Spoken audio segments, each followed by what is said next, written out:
আসসালামু আলাইকুম। আজকে আবারও চলে আসলাম দাওয়াত খাওয়ার জন্য। দাওয়াত খায় আসার পর দেখি উপরে ফ্যান। আসলে দাওয়াত খাওয়ার এই ১ম আমি দেখলাম কোনো বাড়িতে ফ্যান লাগিয়েছে। গরমের কারণে তারা ফ্যানের ব্যবস্থা রেখেছে এবং আস্তে, আস্তে দাওয়াত খাওয়ার লোকজন আসা শুরু করে দিয়েছে। তারপরে আমাদের প্লেট দিয়ে দিল এবং সব লোক আসার পরে সব টেবিল ভরে যাওয়ার পরে এক এক করে সব প্লেটে ভাত দিয়ে দিচ্ছে এবং সবজি দিয়ে দিচ্ছে। ভাত আর সবজি দিয়ে খাওয়া শুরু করলাম।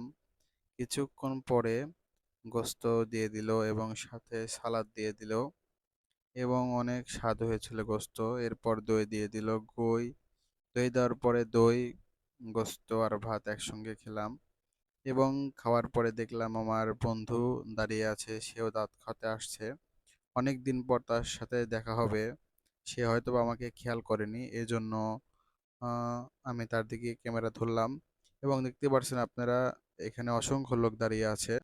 তারপর বন্ধুর সাথে দেখা করে হাত ধুয়ে বাড়ির উদ্দেশ্যে রওনা হলাম।